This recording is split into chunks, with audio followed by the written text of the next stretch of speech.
Welcome, ladies and gentlemen. Today we have a practice interview with one of the experts in Rotterdam. It's Richard van der Wulp. Welcome. Yes, thank you. He is an urban planner in Rotterdam. And well, we're going to ask him a little bit questions about what is the city logistics policy in Rotterdam. So my main question is actually, what are the challenges for Rotterdam facing the urban freight system?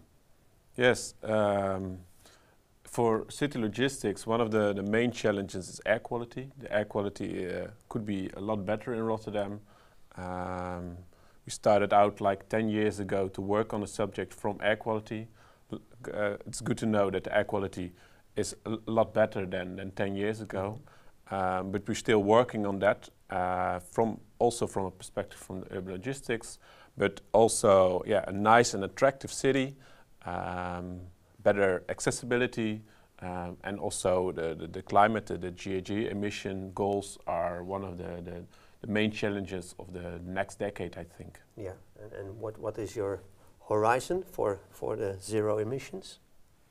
Yeah, we signed an agreement on national scale for zero emission in certain areas for city logistics. Yep. Yes. And then what are the current initiatives you are doing now actually in Rotterdam with respect to urban freight? Yes, we do a lot of initiatives. We put them in 4 pillars. One is technique, the technique of the vehicle, charging stations, for example. The second one is logistics, logistical operations. The third one is behavior of all the stakeholders involved. And the fourth one is rules and regulations.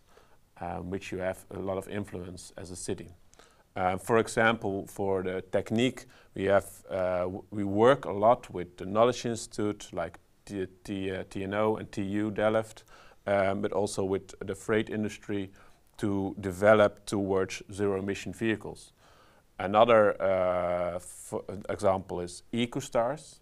EcoStars is a recognition scheme for the fleet owners. And we give them a rating from 1 to 5 stars. And if they have a good fleet, they get more stars, of course. But also if their logistics operation is very good, they get more stars. And if they want, we can give them a platform to show how well they work.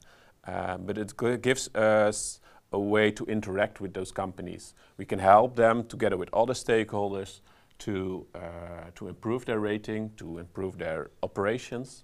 But we know how they are dealing with the issues and they know how we deal, and so together with the knowledge institutes you have the triangle towards more innovation, of course. Yeah, so they get a more greener image and that's better for their clients. And so. Yes, but not only greener, it helps, there's so many small and also large, of course, but small solutions, even like tire pressure, like fleet management software, planning software, which a lot of companies still don't use yet or not so extensively, which can help them improve even their business case. Yeah. So it's a win-win situation. Yeah, yeah. And we know from the literature that we have the so-called living labs. This is the structure you're working with these companies and research institutes? Yes, yes. Yeah.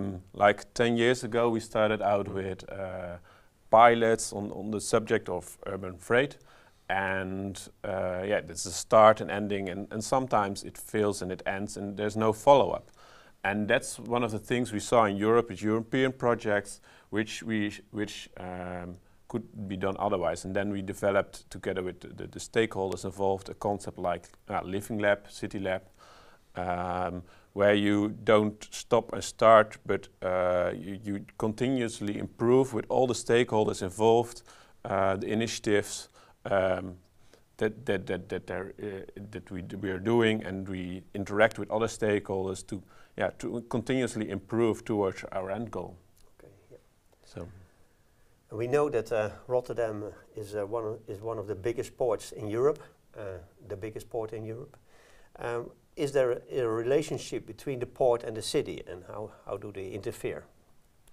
Yes, Rotterdam started out as a port city where it's one and the same, and during the years the port extended towards the sea, became an enormous sport in the last in the last 100 years. But of course, it has a lot of freight, a lot of logistics operations which are going alongside the city. And we are also working on logistics, so we interact a lot with the port. A lot of stakeholders come to innovate in Rotterdam because of this port.